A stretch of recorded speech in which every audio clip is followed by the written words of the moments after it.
Hello and welcome to this video on the different ways elements, chemicals, and reactions can occur following some very basic principles. If you look at any contained biological system, or for that matter a chemical reaction, it must follow some very basic principles and processes. These are diffusion and osmosis. The same processes also often rely, if not must rely, on chemical gradients. But these are more important in chemical reactions in many cases, as biological systems have ways to get around this matter. It doesn't matter where you turn in life, these simple rules and processes will play a role. While you can separate the three different parts out from each other, there is a great deal of overlap. Let's start by defining a chemical gradient, as this is the first process, and perhaps the most important in many cases, where you have an open system. A gradient is simply where you have two different concentrations in two different locations. This can be high and low in two regions, and that is the most common. The amount of a given substance in one place and the amount in another place, and they must be linked somehow. With a difference of concentration, a gradient exists. Whether that is one substances, two substances, or many, it's the same thing. Each one will work individually in many cases, and sometimes there will be a relationship between them. Each of them will try to find an equal distribution across the environment it is in. It will continue to move across the environment until it reaches a point where there is as much of the given substance in one place as another. This process is known as diffusion, and we'll explain more on how that happens shortly. Before then, we need to explain why a gradient is important, beyond the consequential diffusion. Reactions in chemistry and biology are in part driven by how much of a given substance is present. This is because it creates a high amount of energy. In order for the universe to lose energy, it must undergo a reaction.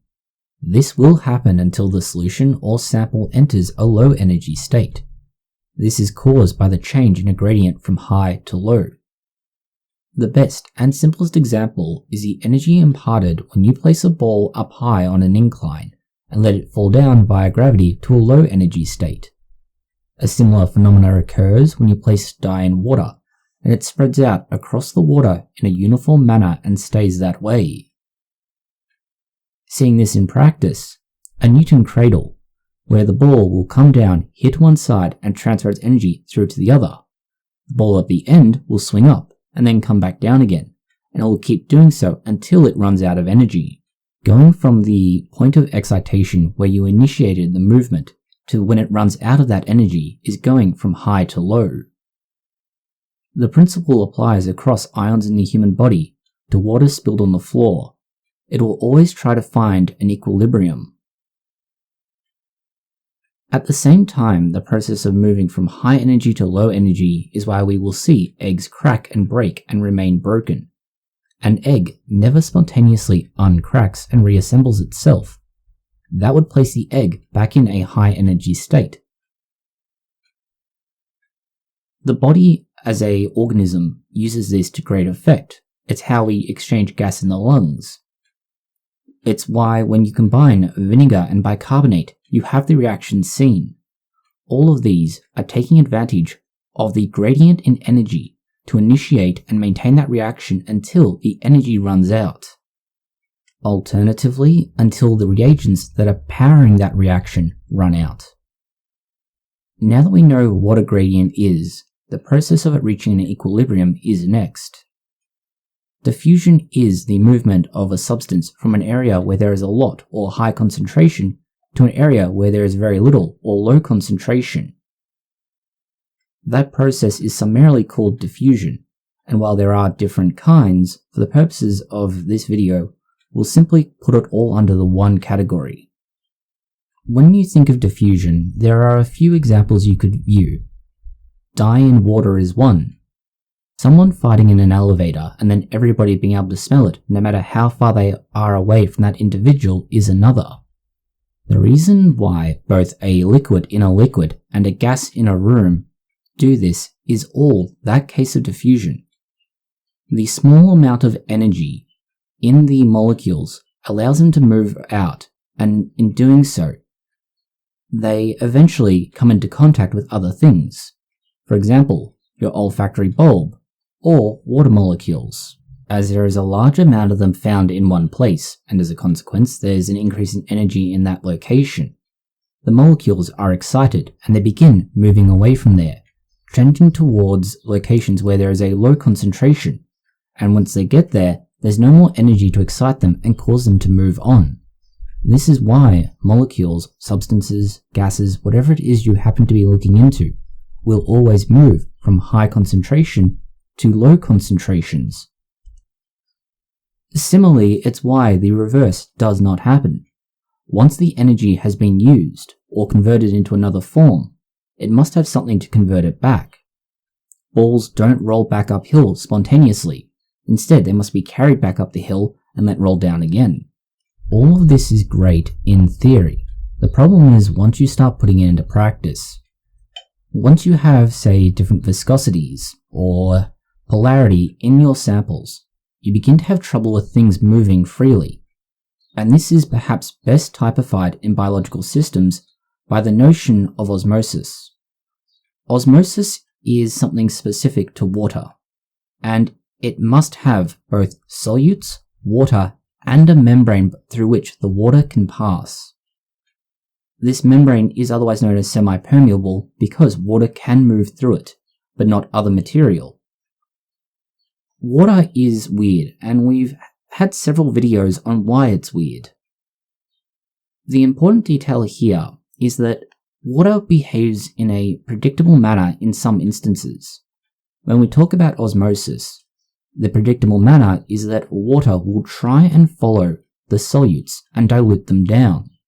That is, if you have a membrane between two different locations, say for example an egg here, and inside the egg there is a large amount of protein and other material. Outside of the egg there is pure water. Water will go from outside the egg through that semi-permeable membrane, go into the egg and stay in the egg as it is following the solutes. Conversely, we have here salt-rich water, so lots of solutes. Water will come out of the egg and enter into the outside solution. And this is a movement of osmosis. The semi-permeable membrane of the egg is what keeps the water going to one side or the other, as it ensures the solutes cannot move freely. Therefore, the water must move to accommodate it and reach, or at least attempt to reach, an equilibrium.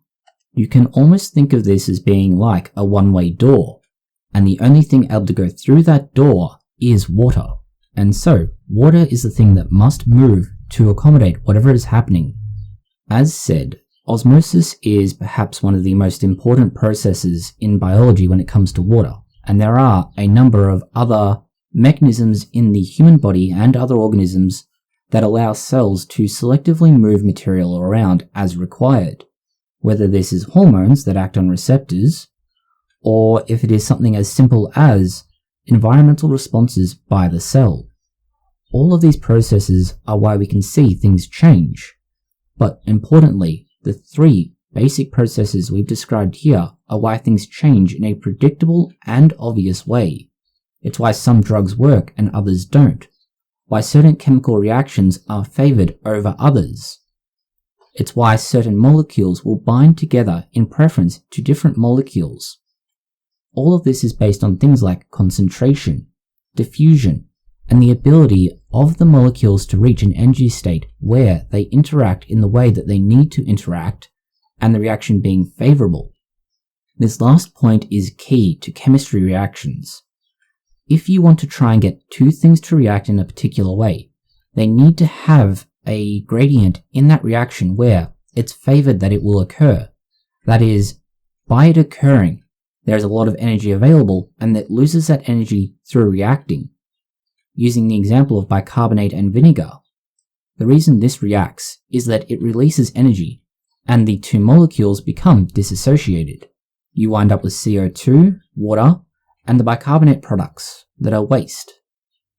This releases all of the energy that was otherwise pent up in those molecules. This is why petrol will power your car, but diesel must be compressed. The concepts may not be entirely clear in this video for you, and there's plenty of material out there that will expand on it further and give more specific, concrete examples. But this is simply an overview to explain why some things are very predictable and easily understood, and what factors play into those easily predicted and foreseeable outcomes. Thank you for watching this video. If you found it interesting, consider liking, sharing, and subscribing. Please post any comments, questions, or suggestions that you have below.